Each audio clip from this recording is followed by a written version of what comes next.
Hey Facebook, it is Sarah P. How are you? So I am testing out I think it's new. I've not seen it before, but it is a Facebook Live screen share tool, which means that you can screen share to live on your Facebook videos, which I thought was really, really cool. So I thought I would have a quick play around with it. And for my Facebook Live to do today as part of my Facebook Live for a day, every day for a year, I thought I would talk you through one of the types of brochures that we use in our business when we are packaging up deals to investors. And what's great about this Facebook feature is that it means I'll be able to show you a lot more of the stuff that we do if I can get this to work. So if you guys are on here live and you can see the brochure, just stick in the comments for me that you can see it so that I know that it's working, because I've never done this before. I really appreciate your help just to let me know if I'm getting it working right or not. It would be super helpful. I can see there's a few of you on. If you can see a document that basically says the property sourcing hub, just stick in the comments that you can see it for me so that I know that at least you're looking at the same thing that I'm looking at before I start talking about it. So I can see there's a few of you on. So just for those of you that are joining, I am doing my daily Facebook Live, but I've discovered a really cool live screen share tool, and I just want to talk you through a brochure. So brilliant, Jim's just commented to say that you can see it. That's amazing. Right, okay, good. So I know that it can be seen, so at least I've managed to get that technology working, which is ace. I feel like I've learned something now today. Thank you very much, Jim, for that. I appreciate that. So I'm going to just spend 10 minutes talking through a brochure so that you guys can see what we do. But let me just set the scene as to what this brochure is used for. So when we are sourcing and packaging up for investors, when we have a property or an investment opportunity that comes across our desk that we have got secured, or one of our masterminders has got secured, one of our JV partners has got secured, anyone that we're working with passes us a deal, we get all of the information. We get calculators, we get comparables, we get photographs, floor plans, all of these sorts of things. Now, what we have to do as a packaging agent when we're working on behalf of the investor, our job, our only job really, is to gather the facts, present the facts to them so that we've made it easy for them to buy. So what we do as a business is we package up, and in the process of packaging up, and when we obviously are checking all the numbers and things like that, we put together a brochure. Now, a lot of you guys will be on the same mailing lists as I'm on, and you see deals being submitted out to the market with, an email that's got one or two lines in it that just says, gross income minus costs equals profit, but there's no more information than that. And actually, especially when I started out, I remember looking at these sorts of emails and thinking, it doesn't tell me enough for me to be able to make a quick decision on whether I would want this particular deal or not. So when I started doing the packaging side of things, I really wanted to make sure that I was sourcing on behalf of my investor and I was making it easy for my investors to buy. So we created basically a template, and to do this, we use a website called Canva. So it's canva.com. And it's free and it's really easy to use design tool. One of the guys that I work with introduced me to Canva. Kelly, she introduced me to Canva a year or so ago, and it's brilliant. It's really good tool that you can use to design different types of graphics and brochures and things like that. So what I'm going to talk you through right now, and what you can see on the screen right now, is actually the brochure that we would put together to present a deal to an investor. So I'm going to talk you through all the different aspects of it, because hopefully it will help you to structure or tailor the brochures that you're putting together for your investors in your business. So, okay, this is obviously the first page. Now, the first, obviously, you can see we've got the company name, Property Sourcing Hub. That is my packaging side of things. In the top right corner, you should be able to see like a code. This is a code that we just use to help us identify. So we use this code in our CRM system. It helps me to just identify which house it is. Now, generally speaking, when we're putting out a brochure, what we won't do to start with is put out details like the address, the postcodes and things like that, because when you're very early on in a relationship with an investor, you need to be cautious. You need to make sure that you're being careful and, protecting the work that you've done. So we use a code to internally identify which house this brochure relates to. And you know, when you're doing multiple deals like we are, you can't just talk about the HMO in Doncaster, for example, because you might have 6 HMOs in Doncaster all at the same time. So having a code means that everyone in the team knows what we're talking about whenever we're talking about a particular property. So that's why we use the code. Obviously, the next bit you'll be able to see just says director developer. So what we're trying to do straight off the bat is to set the scene with our investor so that that investor knows what type of deal they're looking at. So for example, on this one, this was a developer building a block of flats and we were dealing directly with them. There was an agent in the middle, but actually the negotiations were being, this was a JV deal that I did with one of the guys that we've worked with, and he was dealing directly with the developer. So we want to put on here, if it's a direct to agent deal, if it's an off-market deal, if it's a direct-to-vendor deal, if it's a direct-to-developer deal, we just put it on that front cover so that the investor knows what sort of relationship we're working on straight off the bat. On the next page, we just do a bit of a summary about who we are. It's quite a boring page, but it just basically has, you know, me, you know, who in the team. Kat's not with the team anymore, but at the time she was, our brand and marketing manager, Kelly, and then who we also worked with on this which was Ross. Many of you all know Ross. At the bottom of the second page, you've got our office details, so our registered office and also our trading office where we actually work from, a phone number to get hold of me, and obviously our company name. Now I'm not sure what this add a comment box is that's appeared. There we are, I've got rid of it now. Okay, so then on the next page we start to get into more of the details about the property itself. So we've got a photograph in there of a sample property. So actually this wasn't, because it wasn't built yet, this wasn't a photograph of the actual apartments, but this developer has developed lots of different types of sites, and so had sample photographs of the buildings that he's developed and the quality and the standard that he does it to. So this is one of the photos that he gave us just to give a bit of an idea of what that looks like. So we put the photo in there. Now on this page, what we're doing is kind of setting a scene for the investor in terms of the location. So this isn't specific to the property. This is about the actual area itself. Now, when you're dealing with investors, in my experience, they're not always based in the area they're buying in. You know, we have overseas investors. We have investors that are based in London that buy up north a lot. You know, we've got investors all over the country that are buying in different areas. And so one of the main things we want to try and do at this point is set the scene about why this area is a good investment.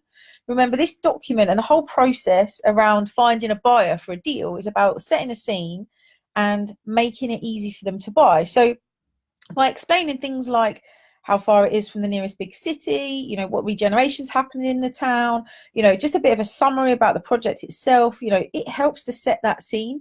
And obviously you can see in there as well, we've put a map. Okay, so that's a map just to show where the location is for that particular property. So again, we're starting to tell the story about why the investor should buy this particular deal, right?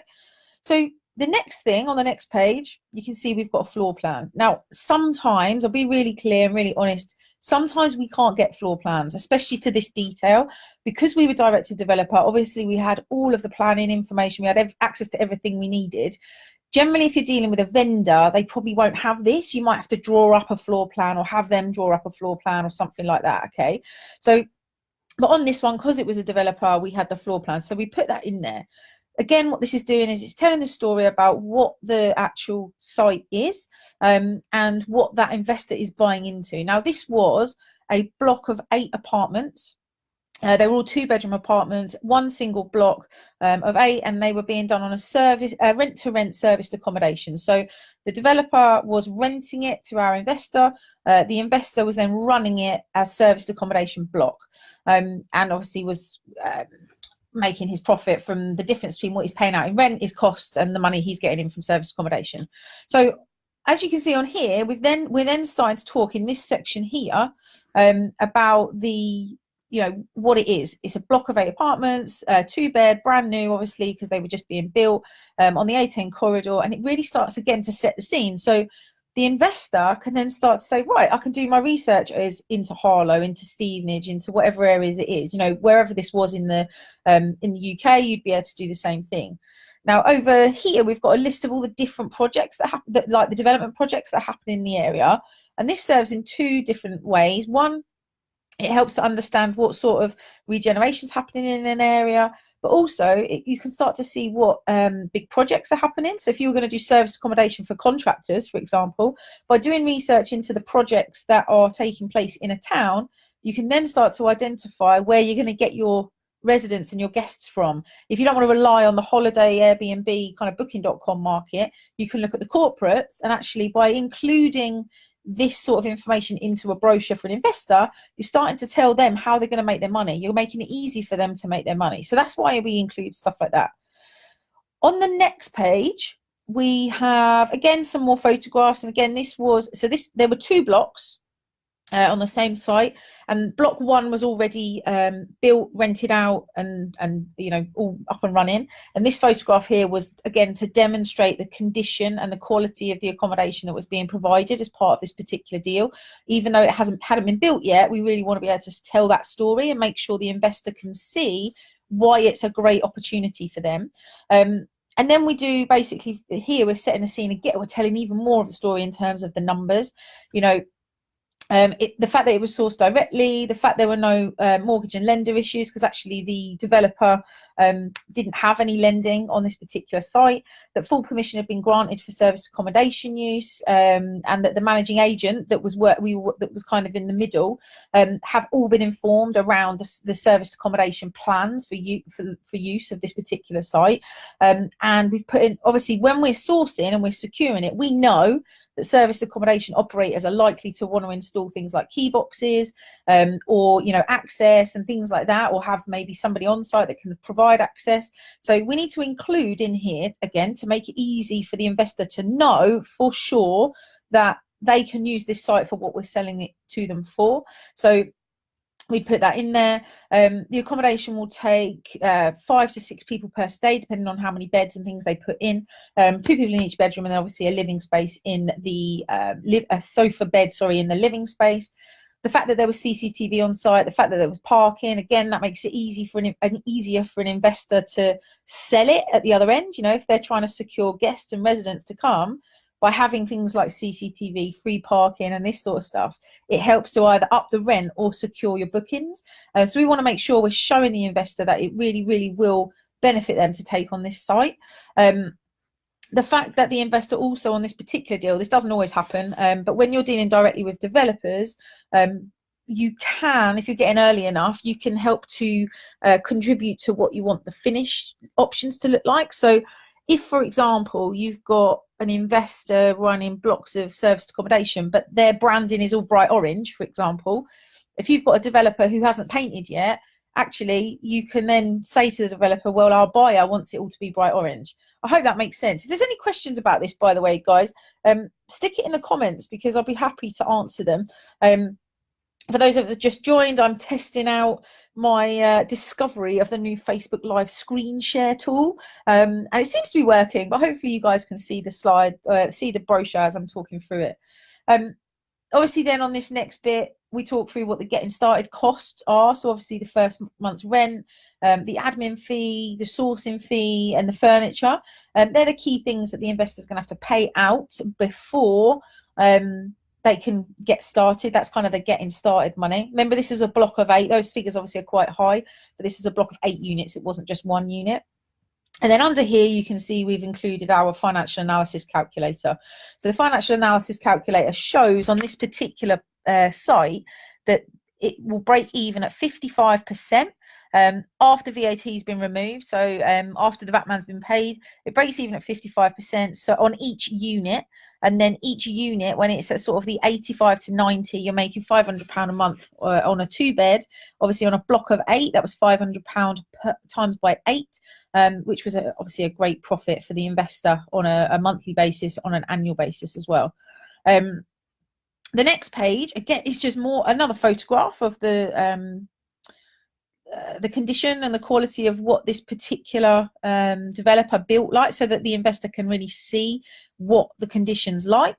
And then we start to get into our comparables. So we know that this is being sourced for serviced accommodation.